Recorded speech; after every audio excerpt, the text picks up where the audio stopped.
এক ভাই আমাকে গালি দিল যে তোরা হইলে বাপ মায়ের সবচেয়ে খারাপ সন্তান, বাংলাদেশের সকল পুলিশ হইলে কুলাঙ্গার, এদের জন্মের ঠিক নেই। আমার কথা হইলো যে ভাই, বাংলাদেশে 2,20,000 পুলিশ, আমি মাইনে নিলাম বাংলাদেশে 2 লক্ষ পুলিশ বাপ মায়ের খারাপ সন্তান, কুলাঙ্গার, মূর্খ। আমি এক মধ্যবিত্ত ফ্যামিলির ছেলে, আমার নুন অন্তে পান্তা ফুরায়, আমার 14 গোষ্ঠীতে গভর্নমেন্ট জব কেউ করে না। আমি কোনো কোঠার পুলিশ না, আমি সাধারণ কোঠায় ভর্তি হয়েছি। আমার এই চাকরিটা হবে আমি কখনো আশাও করিনি। আল্লাহ আমার রিজিক লেখছিল পুলিশের চাকরি, আজ আমি চাকরি করি, আজ আমি কুলাঙ্গার। আমি একজন স্টুডেন্ট ছিলাম, আমি এইচএসসি পাস করে এখানে আসছি।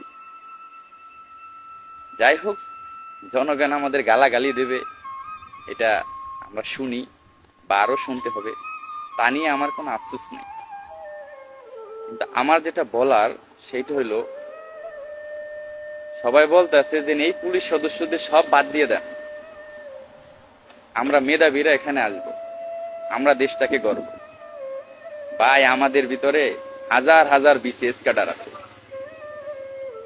আমার লেখাপড়া এখন চলমান।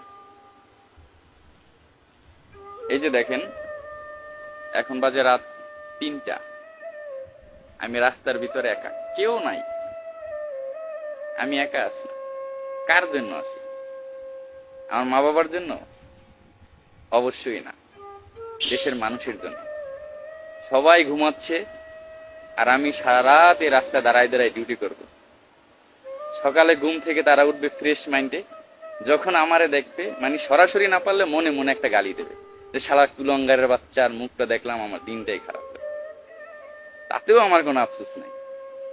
কিন্তু কথা হইলো যে মেধাবী স্টুডেন্টরা যে আসবে, বাংলাদেশে তো আবার সরকার গঠন হবে, আওয়ামী লীগ আসুক, বিএনপি আসুক, জামাত আসুক, XYZ যে কোনো সরকার আসতে পারে, দেশের পরিস্থিতি তো আবারও খারাপ হতে পারে। তখন এই যে নূতন করে যে পুলিশ বাহিনী গঠন হবে বা যারা আসতে চাচ্ছেন, ভাই আপনাদের কি গালি দেবে না? কিন্তু আপনারা তো কুলাঙ্গার মায়ের সন্তান না, আপনারা তো আদর্শ মায়ের আদর্শ সন্তান। আপনারা বাংলাদেশ গঠন করার জন্য পুলিশ বাহিনীতে আসতে চাইছিলেন, তো আপনাদের তো তখন গালি দেবে। কেমন লাগবে তখন আপনাদের? সব পুলিশ খারাপ না ভাই, সবাই এক না, সবাইকে এক পালায় মাইপেন। 3,000 পুলিশের নিয়োগ আসলে 18 লক্ষ আবেদন করে। এই 18 লক্ষ ফ্যামিলির যে ছেলে মেয়ে, এরা তো খারাপ সন্তান না, এরা মা বাবার আদর্শ সন্তান। সামনে পুলিশের বড় নিয়োগ আসতেছে, পুলিশের অনেক ভ্যাকেন্সি। এখানে কি ভ্যাকেন্সি খালি থাকবে? অবশ্যই খালি থাকবে না। সবাই পুলিশের চাকরির জন্য আবেদন করবে, সবাই চেষ্টা করবে। যখন চাকরিটা হবে সেও বলবে আলহামদুলিল্লাহ, আমি গর্ববোধ করছি, আমি একজন বাংলাদেশ পুলিশ বাহিনীর সদস্য হতে পেরেছি। এই কথাটা আমিও বলছিলাম যখন চাকরিটা পাইছিলাম। মা বাবার মুখে হাসি ফুটছিল, আমার মুখেও হাসি ফুটছিল।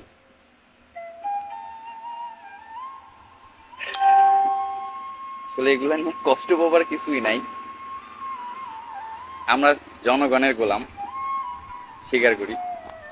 জনগণের সেবা করা আমাদের দায়িত্ব। হয়তোবা জনগণের আমরা ঠিক মতো সেবা দিতে পারতেছি না, এর জন্য হয়তোবা আমাদের এত গালাগালি করে। কিন্তু আমি একটা কথা বলবো সবাই, সেইটা হলো ভাই, আমি খারাপ হতে পারি, আমার মা খারাপ না, আমার বাবা খারাপ না। প্লিজ মা বাবা নিয়ে কখনো গালি দিয়েন না। অনেকে আবার বলবেন যে শালা তুই পোশাক পরা ভিডিও করতেছ কেন? ভাই, আমি সিভিল পোশাক পরার সময় পাই না ভাই, সারাক্ষণ এই ডিউটি লাগে থাকে। আমার যখন চাকরি হয়েছিল তখন আমি 2টা শার্ট কিনছিলাম, ওই শার্ট 2টা আমি এখনো পরি, পুরান হয় নাই। আমার চাকরির বয়স 2 বছর, আমি হিসাব করলে 2 বছরে 40 দিন ছুটি পেয়েছি। 40 দিনে 2টা শার্ট পূরণ হয়ে যাওয়ার কথা না, বা আমার যায় না, কারণ আমি হইলাম গরিব ঘরের সন্তান। আমার 40 দিনে 2টা শার্ট পূরণ হয় না। আমি ওই শার্ট 2টা আরো 2 বছর পড়তে পারবো ইনশাল্লাহ, ঠিক আছে? কিন্তু এখন এই পোশাক পরে ভিডিওটা করতে বাধ্যই হইলাম, যাই হোক, আমি আর কখনো পোশাক পরে ভিডিও করব না।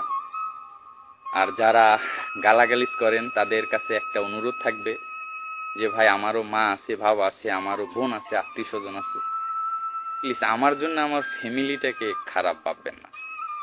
আমি আমার মা বাবাকে অনেক রেসপেক্ট করি, অনেক সম্মান করি।